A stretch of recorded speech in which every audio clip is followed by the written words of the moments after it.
Bueno, buenas tardes, buenas noches. Según estemos cada uno en los vastos territorios que estamos participando de este proyecto, que es un proyecto colectivo que llamamos Anuario de Glotopolítica, y hoy en la celebración de este Anuario 4 que está naciendo, que se está produciendo el alumbramiento. Esta reunión que estamos teniendo hoy es la segunda que tenemos hace un año. Presentamos el tercer número y también en este contexto extraordinario, cruel, que nos tocó en estos últimos meses, ya años.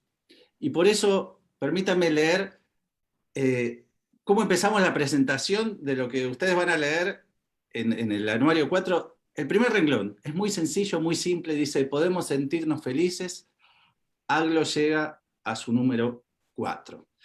Y esto da para celebrar. En estos 4 años, la mitad casi de su existencia la pasó en este contexto pandémico, por lo cual uno puede sentirse más, cada uno de nosotros que estamos acá, cada uno de los que participó de este proyecto colectivo, sumamente orgulloso, sumamente satisfecho, sumamente feliz, además con la experiencia de que muchos proyectos culturales, muchos proyectos intelectuales, aún sumamente lúcidos, sumamente creativos, naufragan por distintas circunstancias a lo largo del tiempo, por las circunstancias que implica, las dificultades que implican sostener proyectos como este. Así que Aglo sigue navegando, y eso nos hace sentirnos felices. Antes de empezar esta presentación, quiero agradecer, y en nombre mío de todos los que hacemos Aglo, a algunos de quienes son protagonistas en que esto sea posible. Antes que nada, quiero agradecer a Marco Coloma y todo el equipo de Tipográfica que, tanto en el número 3 como en el número 4, realizó la maquetación, la edición de este anuario con una generosidad incalculable, un profesionalismo, una amistad, un afecto. Así que gracias, Marco, por hacerlo posible. También a quienes llevan adelante una tarea fundamental para el anuario, que es quienes forman parte de la Secretaría de Redacción. Voy a nombrarlos: Lara Alonso, Jorge Alvis, Tania Avilés, Natalia Bengochea, Luis Quesada, y quiero subrayar a 2 de los integrantes de la Secretaría de Redacción, quienes coordinaron la producción del número y llevan adelante con constancia y muchísima dedicación el proyecto de Aglo Digital, que es Andrés Huizán y Pablo Gariboto. Así que muchas gracias a todos y todas. Y a propósito de Aglo Digital, quería en esta pequeñísima presentación de la presentación agradecer también a un grupo en distintos países, distintos territorios, distintas tradiciones, colaboran y contribuyen para que Aglo Digital se sostenga. Voy a nombrar algunos de ellos: a Mariela Oroño, Daniel Rudas, Nélida Murguía Cruz, y tantos y tantas otras que contribuyen para las redes sociales, para Aglo Digital. Y sobre Aglo Digital voy a decir una cosa. Hace un año decíamos que presentamos el Aglo 3. Desde ese momento hasta hoy, el glotopolítica.com recibió 170.000 visitas. Es un número casi escalofriante para un proyecto específico, un proyecto, por supuesto, muy, muy querido nuestro, que llevamos adelante con empuje, y que tiene esta posibilidad de circulación en tantos territorios. Y el Aglo 3, que salió con, ustedes saben, este es el Aglo 1, y el Aglo 2, que salieron en la versión papel y la versión digital. El Aglo 3 y el Aglo 4 están saliendo únicamente en digital, con un sistema distinto, que es el sistema de en línea, el HTML, y el PDF. Bueno, el PDF, que es esa descarga gratuita que tenemos, El Aglo 3, desde el año pasado, desde hace un año que se presentó, recibió 4.500 descargas, es decir, tuvo esa, más allá de la visita esta que decíamos, fue descargado tantísimas veces en distintas ordenadores, computadoras, tablets, teléfonos.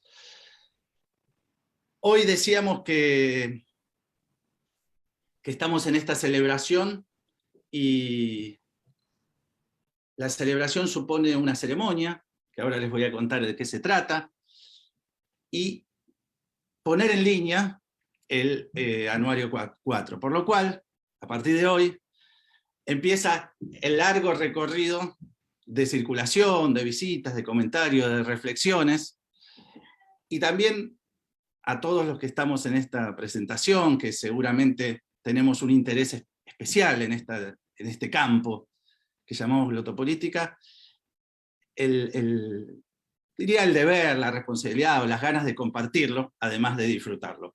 Y esperar, a partir de hoy, dentro de un año, la aparición del Aglo 5, que ojalá sea de manera presencial, y quizás sea en el nuevo congreso que ya se está preparando en la ciudad de Montevideo, así que vamos a disfrutar, además de esta posibilidad de vernos en tantos lugares de esta manera virtual, que siempre está bueno, también darnos un abrazo después de tanto tiempo. Les cuento cómo va a ser la presentación. Primeramente, José nos va a contar sobre el devenir de los distintos anuarios, desde el 1 hasta este cuarto, a partir de una sección particular, quizás una de las secciones más significativas, todas son sumamente provechosas, pero una de las que siempre nos da muchísimo gusto, que es la semblanza. Nos va a hacer esta diacronía de sección característica de Aglo. Luego Diego va a hacer la presentación del número de este Aglo, y vamos a tener, por suerte, dos invitados especiales que son una autora y un autor de distintos también lugares y secciones de este Aglo 4 que hoy vamos a tener la palabra en sus protagonistas y sus autores de Aglo. Quisimos darnos también ese placer y ese lujo. Y para el final Laura nos va a contar sobre el dossier de este número, de este Aglo 4, y con eso vamos a darnos por satisfechos, y a partir de ese momento va a estar en línea el Aglo 4, y por supuesto quiero, antes de escuchar a José, agradecerles a cada uno que está en esta presentación, que nos está acompañando, cada uno y cada una. Nada, que ustedes saben, nosotros lo dijimos desde la primera presentación de Aglo, que Aglo es un proyecto colectivo, así que esta es una celebración colectiva por la que agradecemos. José, te escuchamos. Muchas gracias.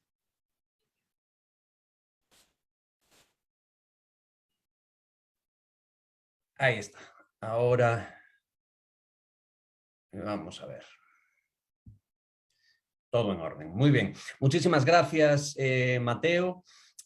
Pues una enorme alegría estar una vez más presentando Aglo. Siempre empiezo de la misma manera, que recordando que Aglo nació en un bar. Aglo nació en un bar en la ciudad en la que me encuentro en este momento, además, Santiago de Chile, y en el barrio Lastarria.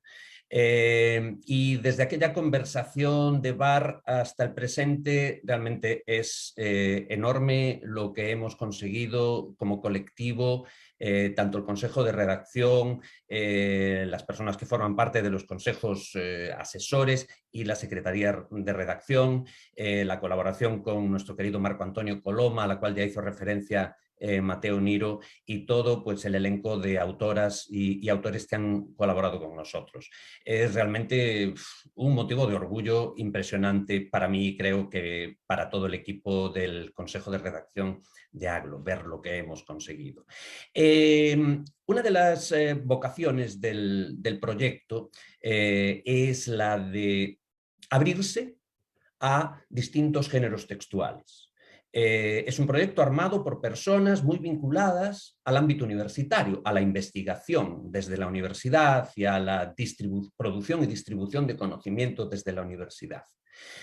Y desde el principio tuvimos el deseo de poner AGLO a disposición de la construcción de redes que nos conecten con actores culturales y actores intelectuales de distintos espacios. Y para eso es imprescindible abrirse a géneros textuales, a modalidades textuales distintas.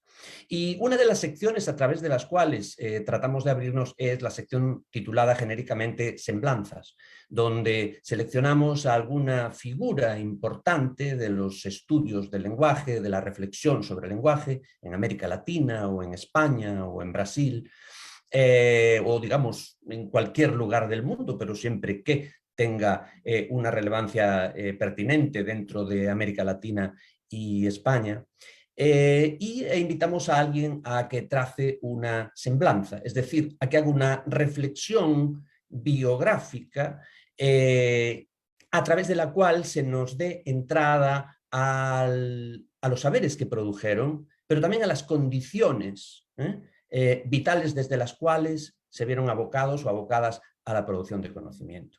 Y arrancamos, creo que de una manera extraordinaria, con una mujer, con María Moliner. Y fue Susana Rodríguez Barcia, nuestra querida Susana de la Universidad de Vigo, que se ocupó de trazar aquella maravillosa semblanza. Continuamos después con José María Arguedas, en principio no un lingüista, sin embargo una figura extraordinariamente importante en la reflexión sobre la lengua y su dimensión educativa y política en América Latina. De esa semblanza se ocupó José Carlos Huisa Tellez. En AGLO 3 fuimos, por supuesto, a Rufino José Cuervo.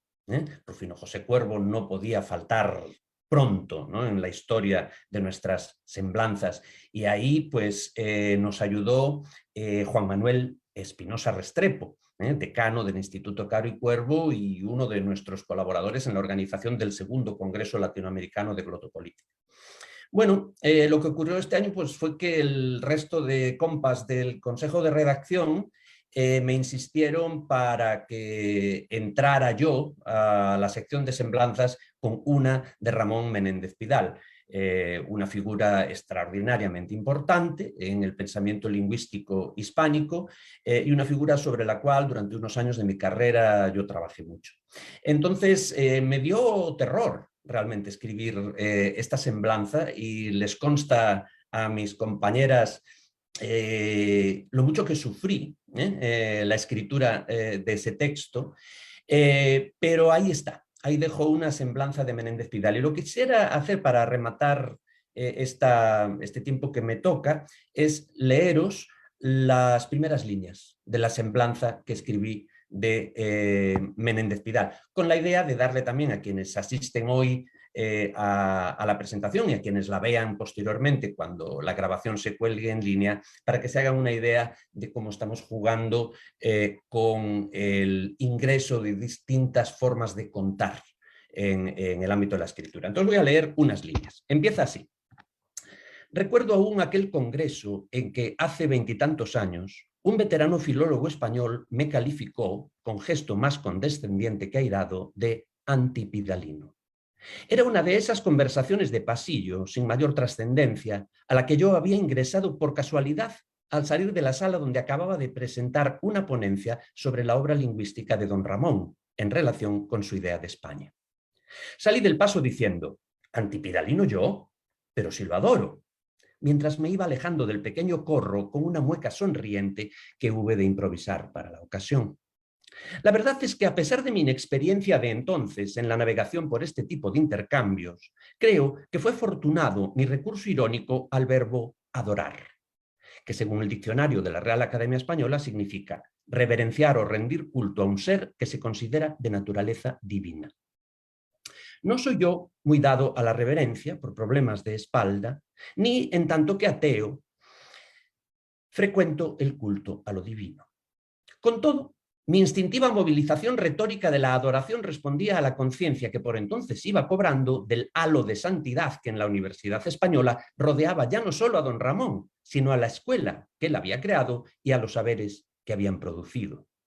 comprometerse críticamente con aquellas figuras de incuestionable interés y valor, caía fuera de lo posible para una filología, la española, que parecía vivir de espaldas al hecho de que su inmovilismo intelectual la abocaba hacia el triste y a la vez inquietante, hacia la triste y a la vez inquietante tierra del anacronismo. El efecto padre fundador, le habíamos llamado Luis Gabriel Stimann y yo a este fenómeno, al preparar nuestro libro La batalla del idioma. Y a partir de ahí continúa la semblanza que ojalá a quienes se animen a leerla les guste. Y con esto termino mi intervención. Muchísimas gracias a quienes están presentes y le doy la palabra a Diego, que va a hacer una reflexión sobre este número. Diego, tienes la palabra. Hola, ¿qué tal? ¿Me escuchan? ¿Qué tal? Bueno, comparto con Mateo y con José la alegría por la presentación de este número. Acá en Argentina a los 4 años, en el cuarto año se empieza el jardín de infantes, se empieza un poco el recorrido más serio y formal en la educación, así que también tomo este número 4 como un momento iniciático, ¿no? Como un momento de cierta consolidación y de cierto afianzamiento del número, y bueno, eso me pone muy feliz como a los colegas, las colegas con las que nos hemos embarcado, como decía José, de manera propicia, ¿no? En un bar me parece que es empezar de una manera muy propicia y como muy, muy para arriba, como decimos acá. A mí me toca algo que es más bien panorámico y general, o sea, tengo que ir recorriendo y nombrando a mucha gente, espero no abrumarlos, pero bueno, mi función ahora, en este momento, es la de presentar este número e ir recordando también las diferentes secciones que fuimos nosotros generando para organizar cada uno de los números y que, como decían los compañeros hace un rato, están fuertemente ligadas con una idea de heterogeneidad en cuanto a los formatos textuales, en cuanto a obviamente en cuanto a las miradas teóricas y metodológicas, pero también en cuanto a los espacios vitales, diría yo, los espacios geográficos e incluso las lenguas, ¿no? Porque nosotros tratamos de que el anuario no sea expresión únicamente del ámbito hispánico propiamente dicho, sino que lo pensamos como un anuario latinoamericano, con lo cual la presencia de otras lenguas, sobre todo del portugués, es para nosotros importante, y bueno, ya voy a hablar un poquitito de eso. La primera sección de la revista es Glotopolítica y Teoría del Lenguaje.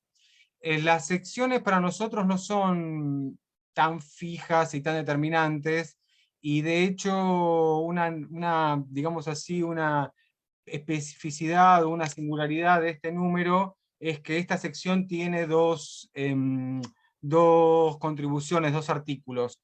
En primer lugar, hay un artículo de Jacqueline Urla, que trabaja en el ámbito de la Universidad Norteamericana, en Massachusetts. El texto, el artículo, el ensayo, como ella misma lo llama, se titula Una crítica genérica de la gubernamentabilidad lingüística.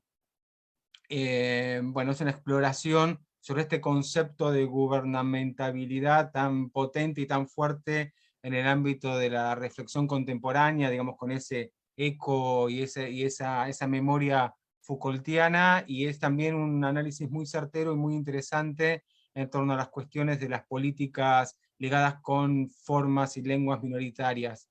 Ya, bueno, van a leerlo. El segundo texto, la segunda contribución, viene en este caso de dos amigas, de varios de nosotros, españolas, que están produciendo y pensando muchas cosas muy interesantes ligadas con lo glotopolítico, que son Paula Pérez Rodríguez y María Salgado. El texto de ella se llama Corromperse por el palo de la belleza, y plantean un recorrido y una apertura que para mí es particularmente interesante e importante en el marco de la reflexión glotopolítica, que es la reflexión en torno a las series poéticas y a las series estéticas, y a las series ligadas con lo rítmico, pensado también como fenómeno fuertemente articulado con lo corporal y con lo político. Me parece que es un texto en ese sentido innovador en cuanto a los, a los mundos y a los universos que pueden ser pensados desde una mirada sensible a lo glotopolítico, ¿no? La idea nuestra de lo glotopolítico como apertura me parece que en este tipo de textos opera de una manera muy clara y muy fuerte.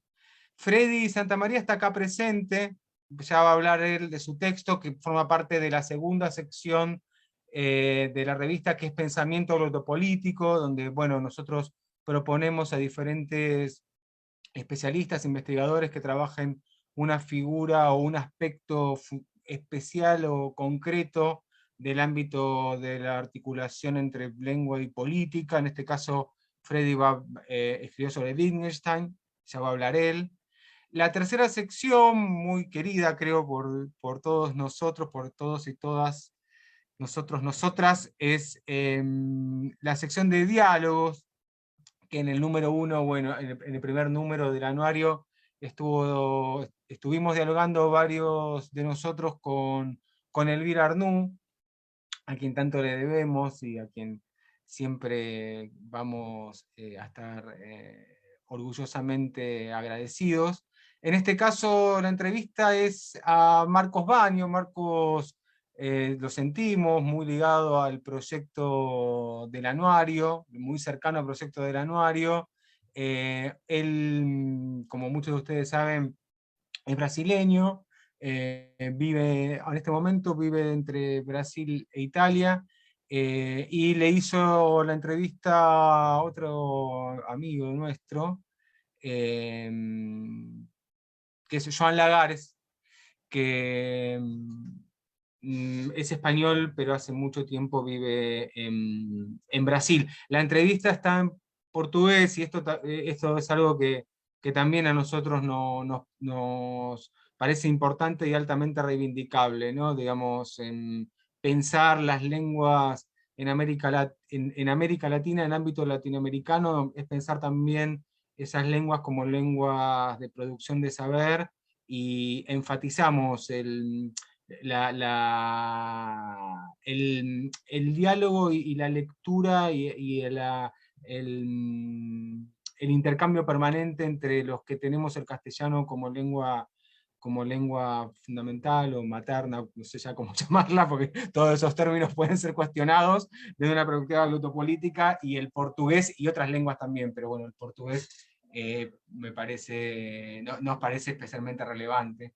De esta entrevista, acá quizás Mateo me pueda corregir, también van a tener en breve la posibilidad de verla filmada, ¿no? de acceder a la entrevista y escuchar directamente el diálogo entre Joan y Marcos. Del dossier no voy a hablar demasiado, no voy a hablar casi nada, porque Laura en un ratito va a dedicarse a él.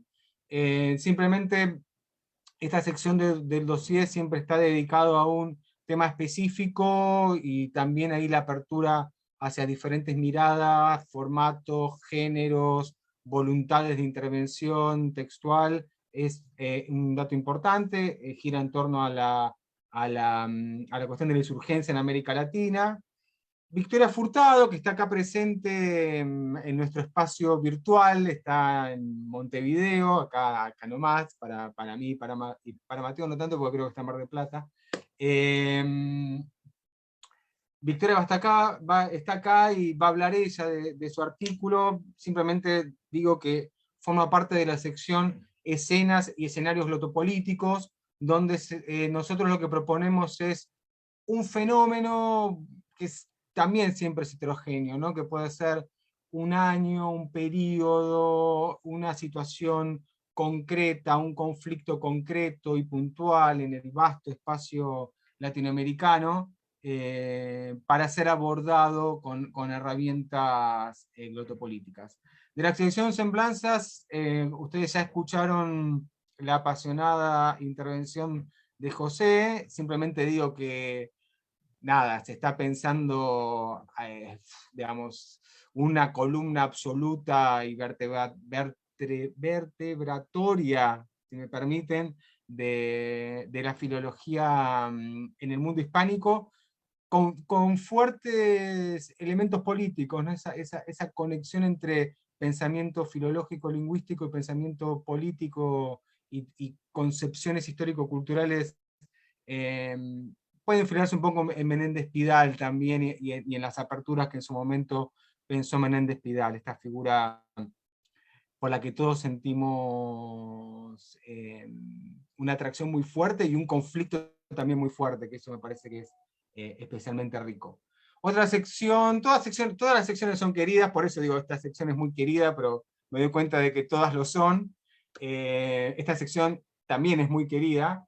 Tiene que ver con pensar los ecos del pasado en términos de un archivo, la sección se llama Los Rincones del Archivo, un archivo con el que seguimos permanentemente dialogando y con el que nos confrontamos permanentemente. En parte, como decía creo José hace un ratito, por nuestras pasiones intelectuales y por nuestras pasiones de trabajo. Nosotros y nosotras, los que organizamos el anuario, tenemos una pasión muy fuerte por el trabajo de archivo y por las, digamos, por las aperturas y por los caminos inesperados que el archivo abre, ¿no?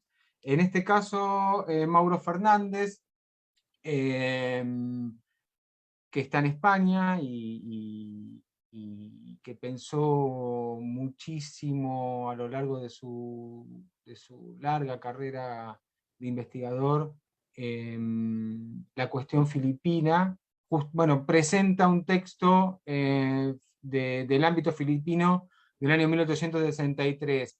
Me parece también interesante la apertura hacia un ámbito como el de las Filipinas, el Oriente, pero que es al mismo tiempo un espacio que pensamos nosotros como latinoamericano por sus relaciones históricas con América Latina, ¿no? Digamos, por su pertenencia histórica al continuum colonial hispánico, por su pertenencia histórica al Virreinato de Nueva España, por su cercanía histórica al mundo centroamericano, mexicano, y por la apertura hacia Oriente que se da a partir de eso, ¿no? Yo pensaba todo el tiempo cuando leía el texto de Mauro en la cuestión oriental y china en tantos autores intelectuales latinoamericanos, ¿no? Por ejemplo en los cubanos, ¿no? En Lezama o en Severo Sarduy, etc. ¿Cuánto de eso no tiene que ver con un archivo, pienso yo, con un archivo latinoamericano donde el archipiélago, esa especie de expansión del Caribe que es el archipiélago filipino está operando ahí? Entonces es un texto que, bueno, los invito a leer el de Mauro y a reflexionar sobre él. La sección en traducción está orientada a presentar en castellano textos que todavía no han sido traducidos, y en este sentido lo pensamos como un aporte para la reflexión en general sobre el lenguaje, sobre todo para la reflexión glotopolítica. En este caso, Lidia Becker y Sebastián Moranta, ambos operan en el ámbito de la universidad, en el espacio universitario germanoparlante, pero bueno, tienen fuertes intereses glotopolíticos orientados sobre todo a una reflexión sobre el mundo hispanoparlante. Ellos han traducido del ruso un texto histórico, pero no traducido todavía al castellano, de una teórica rusa que es Rosalía Shor, que se llama Lenguaje y Sociedad. Presentan el texto y además traducen algunas partes de ese texto como para tener una aproximación a todo un universo que es el de los años 20 en la Unión Soviética, que nosotros en parte conocemos y le damos una relevancia fuerte desde el punto de vista glotopolítico por la importancia de las políticas lingüísticas implementadas en esos años al calor de la Revolución Soviética y de la consolidación del Estado soviético, pero también con la serie tan importante de discusiones teóricas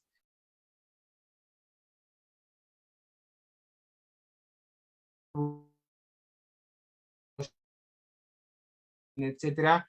Y acá ingresa una figura que realmente no es muy conocida en el ámbito hispánico, hispanoparlante, y hay un aporte importante que a través de la cuidada traducción del IDE de Sebastián, el anuario hace. Y finalmente la sección reseñas, a la que no me voy a referir específicamente, porque creo que ya hablé demasiado. Bueno, por supuesto agradezco a todas estas personas a las que nombré, que dedicaron un tiempo importante de sus vidas y de su esfuerzo vital intelectual para colaborar con el anuario. Entonces, en nombre de todo el equipo que impulsa el anuario, quiero agradecer especialmente. Nos sentimos honrados y honradas de la participación y muy felices por esta participación. Voy a darle la palabra, porque a mí me toca ahora coordinar toda una partecita. Voy a darle la palabra, ay, se me olvida, a Victoria. Si no me equivoco, ¿eh? Sí. Victoria, ¿qué tal? Gracias, Diego.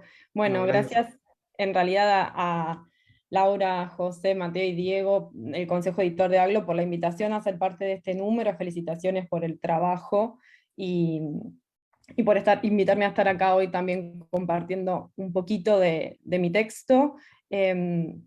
Bueno, el trabajo que encuentran en Aglo 4 es una investigación es una parte de una investigación sobre las prácticas discursivas del movimiento feminista en Uruguay en los últimos 6-7 años, y en particular en el texto que pueden leer en el anuario, analizo los discursos de las marchas del 8 de marzo en Montevideo entre 2015 y 2019, es decir, un periodo de 5 años, desde un abordaje etnográfico del discurso.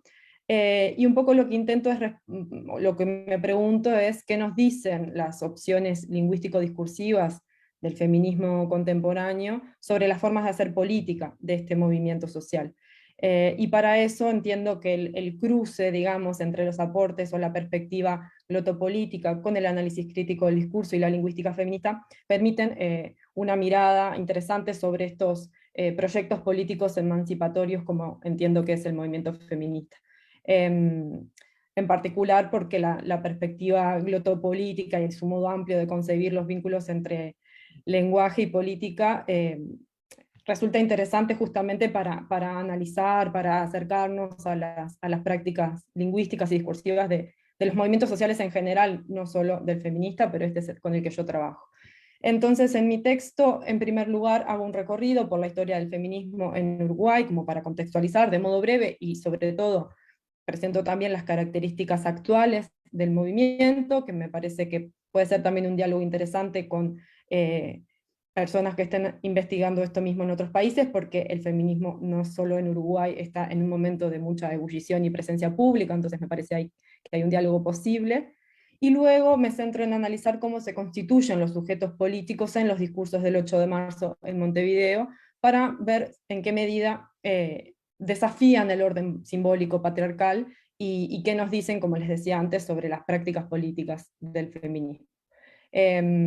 Adelanto algunas de las conclusiones, como para que se hagan una idea de por dónde va el texto, y es que resulta interesante que hay una construcción discursiva de este sujeto político del feminismo, aunque suene raro decirlo así en masculino, que es amplia, que es diversa y que es plural, y que sobre todo entiendo que desafía el orden patriarcal porque crea resistencias a las divisiones que este orden establece entre las mujeres, ¿no? Entonces, el patriarcado, como otros sistemas de dominación, opera sobre el mundo social produciendo divisiones, y de algún modo la construcción discursiva del sujeto político del feminismo en estos discursos del 8 de marzo van a contrapelo de esas separaciones, porque reúnen una diversidad de experiencias y trayectorias vitales de mujeres y otras identidades disidentes, podríamos decir, sin homogeneizar y sin unificar bajo, por ejemplo, una idea única de mujer, sino que por el contrario se trabaja más en torno a la idea de coalición, como agrupamiento o alianza contingente con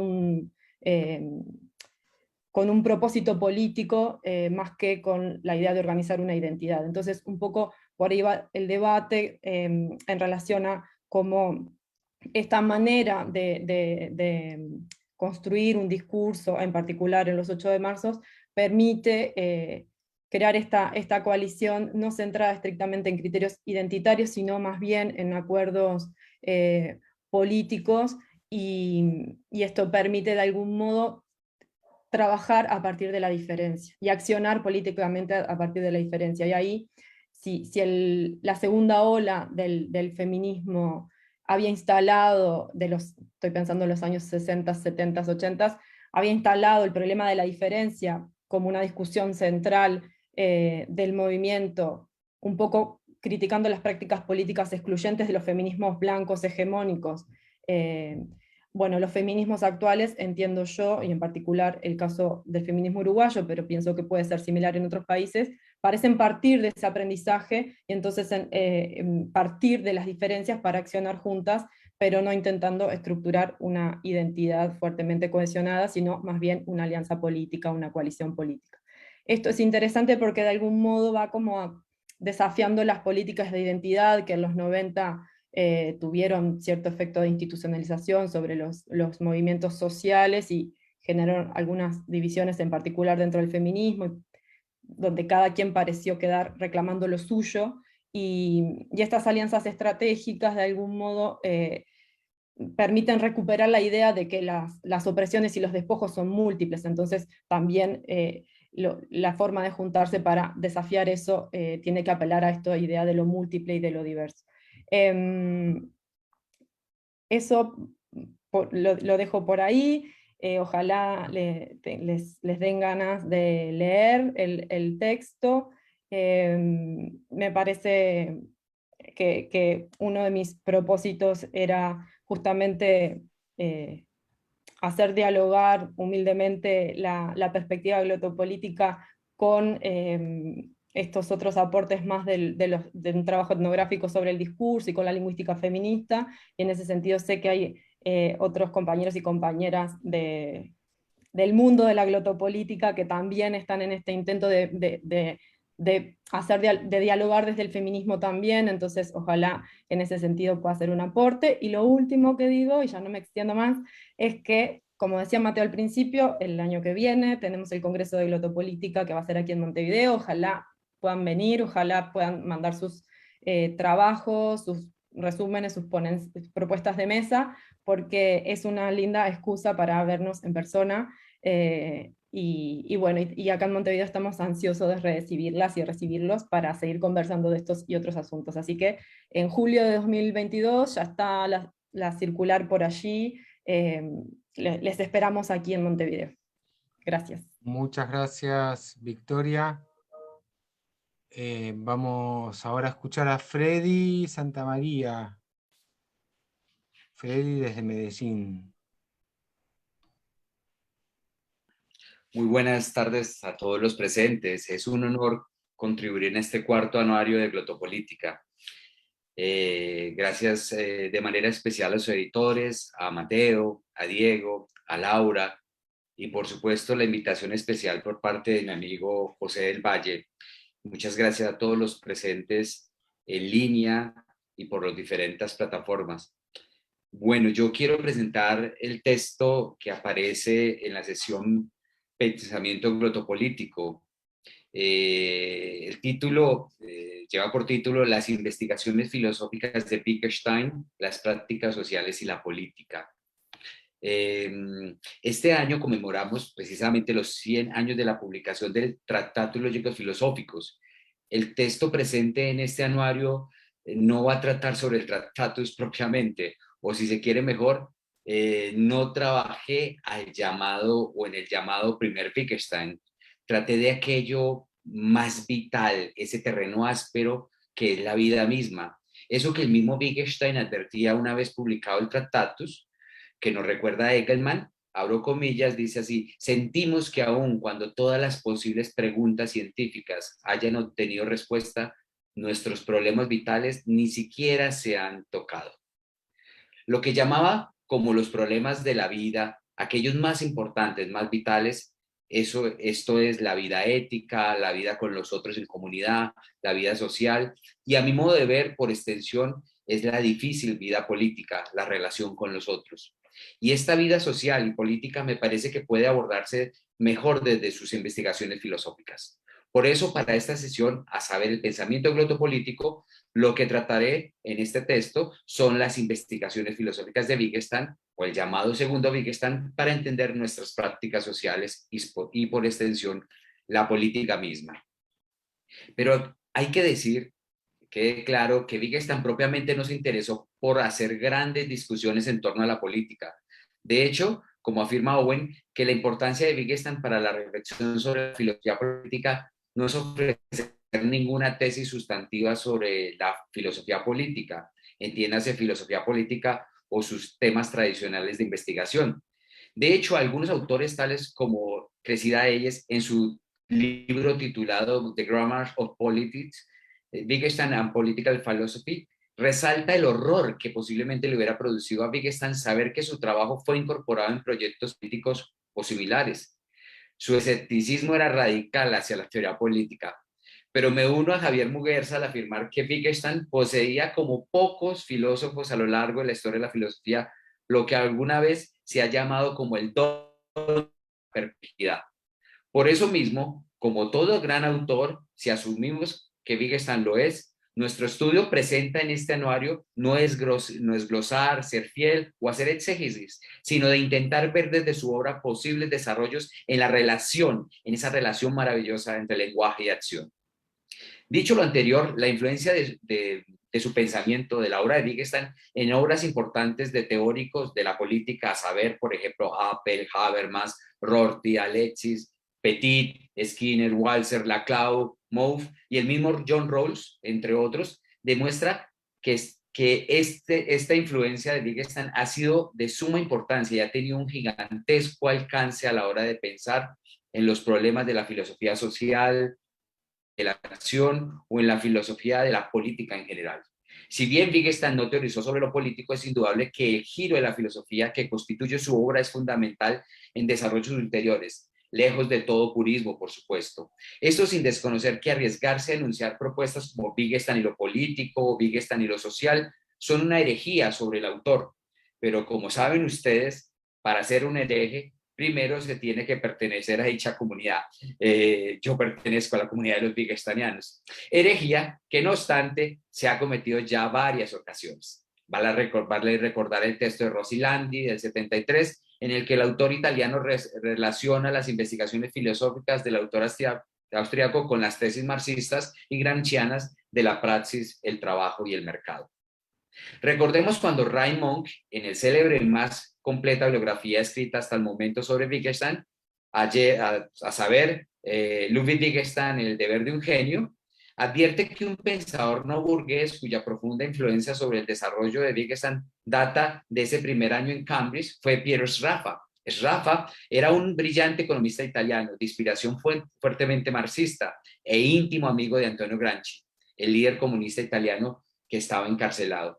Wittgenstein y él se hicieron buenos amigos y Wittgenstein quedaba con él al menos una vez por semana para charlar. Es muy probable que a través de Sraffa, Wittgenstein conociera los manuscritos económicos filosóficos de Marx a raíz de la publicación en estos comienzos de los años 30. En fin, aquellos que desean leer a Wittgenstein como un conservador o reaccionario al modo de Spengler, basta ver su desconfianza en el progreso de la humanidad, lo ven enfatizando más en la estabilidad, mientras que aquellos que lo leen desde las historias, los accidentes históricos que se producen en el actuar humano, lo leen a Wittgenstein como un liberal, o si se quiere, como un escéptico. En este caso lo vemos como en nuestro caso enfatizando más en la contingencia y en el contexto. Rorty, por ejemplo, desde el liberalismo y pluralismo político. Por supuesto, esto nos acercará más a su segundo momento de su filosofía, de nuevo a las investigaciones filosóficas. Recientemente, Chaltan Mouffe afirma que la grandeza e importancia de Wittgenstein consiste en enfatizar en la fuerza de la praxis y la radicalización de las prácticas e iniciativas pragmáticas orientadas a ampliar los compromisos discursivos para que se construya una comunidad más incluyente y participativa. Lo que pretendí mostrar en este texto es la influencia de las investigaciones filosóficas de Wittgenstein en las actuales filosofías de la praxis y en la misma filosofía política, partiendo de la idea de comunidad lingüística, asociación, formas de vida, seguimiento de reglas y prácticas discursivas. Espero que disfruten este texto sobre las investigaciones filosóficas de Wittgenstein y pueda enriquecer los trabajos emprendidos por nuestra comunidad de estudiosos desde este amplio, plural campo de la glotopolítica. Es un privilegio estar en este cuarto anuario. Muchas gracias. Buenísimo. Gracias, Freddy, por tu apasionada intervención wittgensteiniana. Seguramente lo van a leer con muchísimo interés. Le voy a dar la palabra a Laura Villa. Laura va a hablarnos de la sección de la que todavía no habló ninguno de nosotros, que es la sección, el dossier, para terminar de recorrer todos los vericuetos y los caminos del número, de este número 4. Sí, Laura. Gracias, Diego. Quiero también empezar reflexionando un poco sobre la alegría de presentar Aglo 4, que tanto como proyecto intelectual como experiencia personal ha sido un apoyo grande en este año largo tan difícil que ha sido 2020. Agradecer a todos los que estáis presenciando este acto. Pero muy sobre todo a todos los autores del número y a Diego, a Mateo y a José por este número tan bonito, como digo. Bueno, yo voy a hablar un poquito del dossier, que es una sección en la que, como referían antes José y Diego, hacemos o intentamos incluir textos que trabajan con estilos, con géneros discursos un poquito diferentes, no tan académicos, sino un poquito más ensayísticos. Y como tradición, el dossier se dedica a un tema de relevancia actual. El primer número trató el concepto de frontera y desde diferentes lugares geográficos y disciplinares. El segundo número se dedicó a la posverdad. El tercer número se realizó relecturas de Kempler en las que se interrogaba sobre su vitalidad para reflexionar sobre la deriva radical de derechas que estamos experimentando en muchos lugares en Latinoamérica y en España.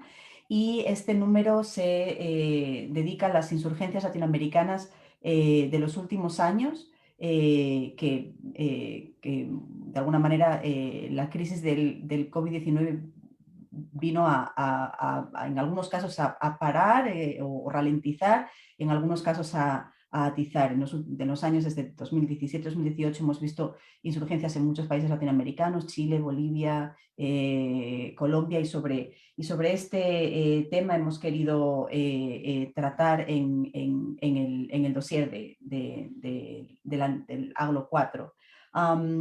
Unas insurgencias movilizaciones sociales que en realidad vienen a mostrar una crisis de las democracias liberales, de los sistemas democráticos liberales de orden muy profundo, y en la que 5 autores reflexionan desde lugares diferentes, pero de maneras igualmente brillantes, sobre el modo en que las insurgencias y los movimientos sociales activan el lenguaje para desestabilizar órdenes sociales, económicos y políticos profundamente injustos y violentos con la mayoría de la población. Empieza el número con un trabajo de Rodrigo Carmi Bolton, I Can Breathe, No puedo respirar, en el que reflexiona sobre la muerte de George Floyd a manos de un policía en Estados Unidos, que desencadenaron una serie de movilizaciones muy activas en 2020.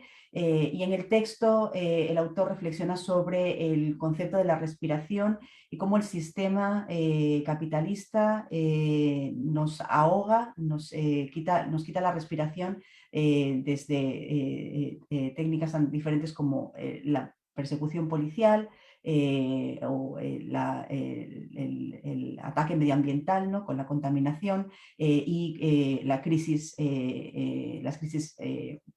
sanitarias como la del coronavirus. En este sentido, la muerte no es algo natural, sino que es una tecnología del poder que se cierne sobre las poblaciones más vulnerables y vulnerabilizadas. Sigue el dossier con un texto de Carmín Quijano, el fallido Estado Libre Asociado, crisis semiótica y revuelta social en Puerto Rico, en el que reflexiona sobre precisamente la crisis del Estado Libre Asociado en Puerto Rico a partir de un análisis de un índice, el de Parcelera, que ha sido constitutivo de ese sistema político. Hacía referencia a las personas a las que se les daba pedazos de tierra en el momento de la constitución del Estado, en la colonia en Puerto Rico, de alguna manera ocultando que la tierra no era realmente de los puertorriqueños, y hace una reflexión sobre ese término que aparece de nuevo en el espacio público a propósito de un artículo de Eduardo Lalo en 2018, en el que utiliza el término para atacar a una política representante de educación en ese momento estadounidense blanca, y es por ello el autor muy atacado al utilizar un término que hace referencia a una población marginal, mujeres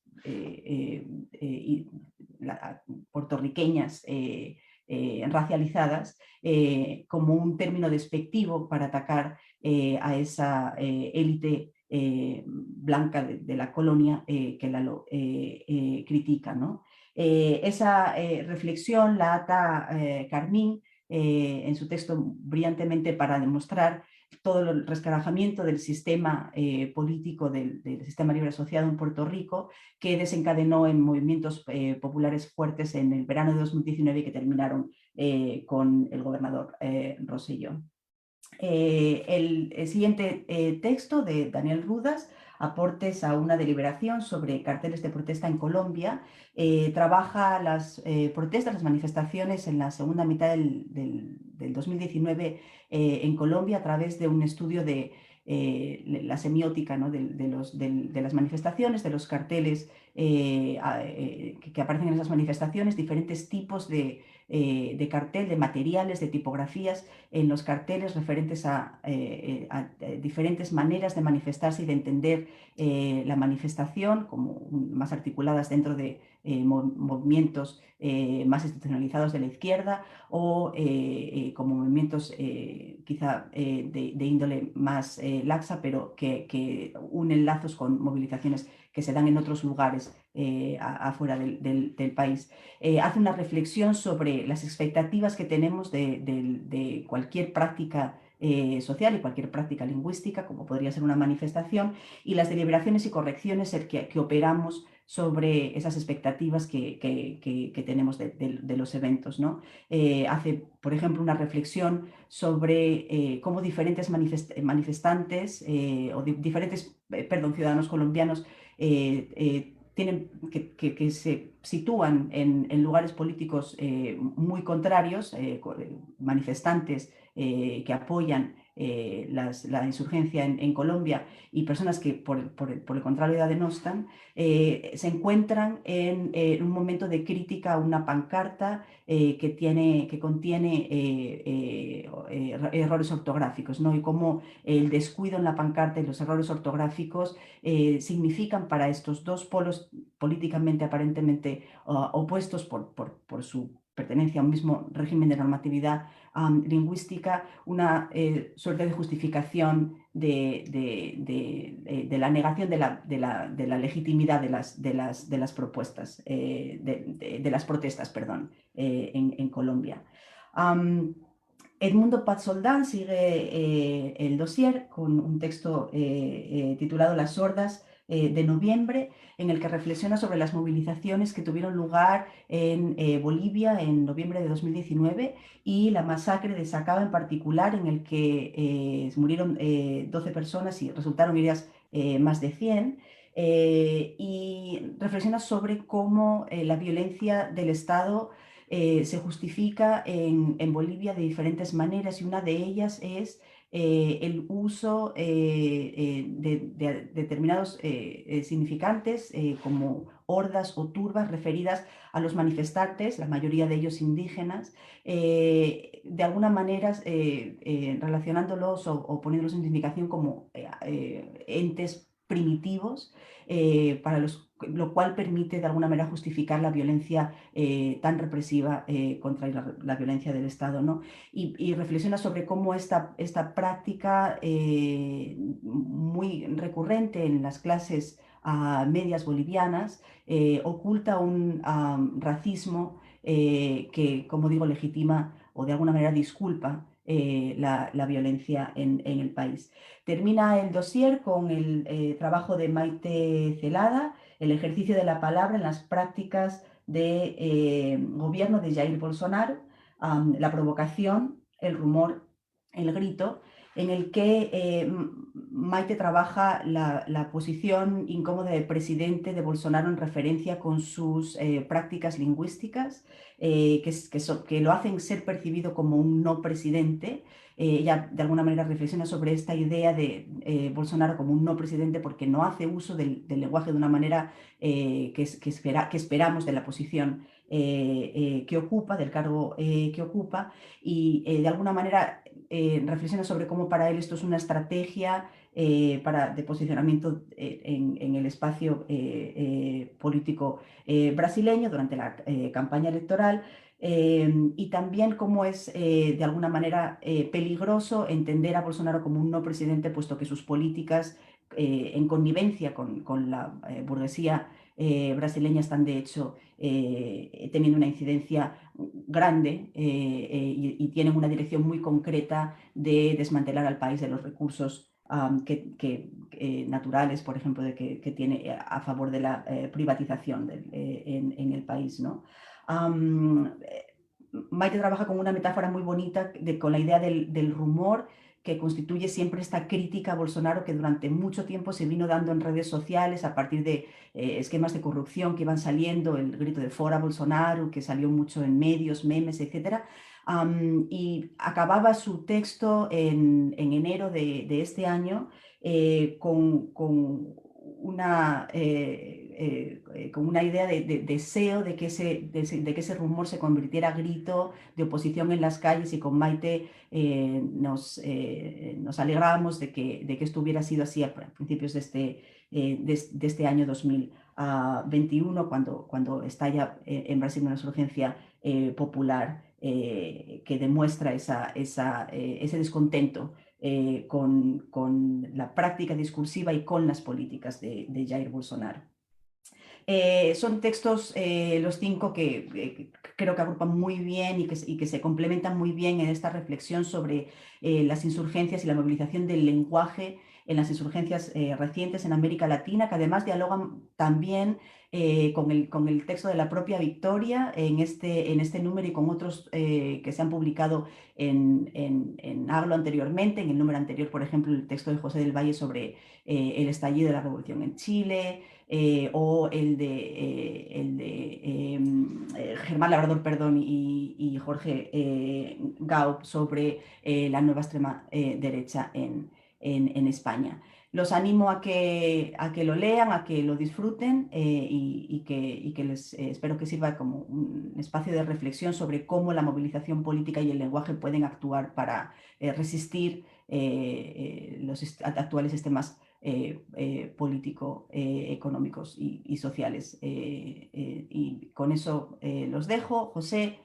te toca cerrar. Sí, sí. Gracias, Laura. Bueno, pues eso, me toca a mí cerrar la ritual presentación del anuario. Reitero la alegría y el orgullo que expresé al principio de la presentación. Me voy a ocupar de un par de cuestiones de intendencia que me mandó Mateo, que así lo hiciera.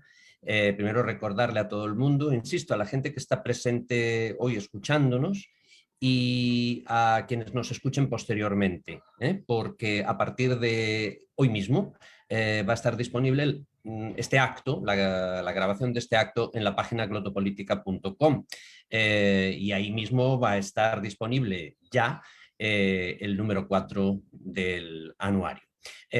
Por favor, quienes estén aquí hoy, si conocen gente que no haya podido llegar a la presentación, pero pueda tener interés, mándenles el aviso de que va a estar disponible en la página de Glotopolítica. Bueno, quiero terminar subrayando, en primer lugar, la generosidad de las colaboradoras y colaboradores que hemos tenido, no solo en el número 4, sino en el 3, en el 2 y en el 1. ¿Y sabéis por qué? Porque para Aglo se trabaja sin recompensa económica, no le pagamos nada a nadie, y sin recompensa académica, porque uno de nuestros principios es el de promover un espacio de reflexión, de distribución y circulación de conocimiento al margen, completamente al margen de las lógicas académicas de la indexación. En nuestra revista no hay evaluación por pares, sino que es el consejo de redacción el que a cara descubierta comenta con las autoras y los autores lo que piensa de las contribuciones. Por lo tanto, insisto, es de una extraordinaria generosidad que la gente se muestre dispuesta a colaborar con nuestro equipo, porque no existe ninguna recompensa, ni en capital real, ni en capital académico, a capital social académico. Quiero también señalar que estamos cumpliendo, y siempre se puede cumplir mucho mejor, el objetivo de la heterogeneidad, el objetivo de construir una red latinoamericana de glotopolítica. Porque si os fijáis en el presente número, en Aglo 4, escribe gente de Chile, de Bolivia, de Brasil, de Colombia, de Puerto Rico, de Uruguay, de Estados Unidos, de España, de Alemania. Esto que fue un proyecto que en su origen tuvo dos polos, ¿no? Laura y yo y nuestras colaboradoras y colaboradores en Nueva York, el grupo de la Universidad de Buenos Aires, ¿no? Mateo y Diego y demás. Y ahora voy a hacer referencia a Daniela, que está con nosotros también. Sin embargo, por múltiples razones, esa red se ha ido tejiendo. Y una de las razones creo que es la contribución que el anuario de Glotopolítica está haciendo a la, sobre todo la creación de espacios para que se produzcan estas confluencias, ¿no? La convergencia de gente. Y hay otra dimensión en la cual creo que estamos moviéndonos con más lentitud, pero firmemente, en relación hacia la heterogeneidad. Y es que quiero apuntar el hecho de que también en este número, en Aglo 4, tenemos la contribución de filósofos, tenemos la contribución de antropólogas, tenemos la contribución de narradores, tenemos la contribución de poetas y tenemos, por supuesto, la contribución de sociolingüistas. Es decir, que estamos moviéndonos también en una dirección interdisciplinaria, porque interdisciplinaria, a pesar de que es una palabra que tiene muchas sílabas, es relativamente fácil de pronunciar, pero practicar la interdisciplinaridad es todavía más difícil, y creo que estamos aportando nuestro granito de arena a que eso ocurra. Y bueno, quiero cerrar con un saludo muy especial a Daniela Lauría. Daniela es una parte integral del universo glotopolítico, es una investigadora de primer orden, como cualquier persona que se mueva en nuestro mundo sabe, y como sabemos los que la conocemos personalmente, es un ser humano gigante. Y no solo eso, ha sido una trabajadora incesante, una colaboradora incesante para nosotros en el anuario de Glotopolítica, llevando de hecho durante estos 4 años la sección de reseñas. Entonces quiero en nombre propio y en nombre del Consejo de Redacción darle las gracias a Daniela por la extraordinaria labor que ha hecho y comprometerla dándole las gracias por las contribuciones que seguirá haciendo y la ayuda que nos seguirá prestando en el futuro. Y querría darte la palabra, Daniela, por si quieres decir algo. Hola, buenas tardes a todas y a todos. No, yo soy la que les quiero agradecer la confianza que depositaron en mí desde el principio para que organizara la sección de las reseñas. Y bueno, ya pasaron 4 números, creo que el aporte estuvo bien, así que ahora va a tomar esa posta nada más y nada menos que Lidia Becker, así que toda los éxitos para Lidia, y bueno, y claramente no se van a deshacer de mí tan fácilmente el grupo de Glotopolítica. Así que bueno, un beso a todas y a todos desde Buenos Aires. Fantástico, muchísimas gracias, Daniela. Ni nos libraremos de ti ni tú de nosotros. Y bueno, con esto pues damos por clausurada la presentación de Aglo 4. Un placer haber estado aquí con todo el mundo y nada, ahora a leer, ¿no? Ahora es lo que toca. Así que un fuerte abrazo para todas y para todos. Muchas gracias. Nos vemos.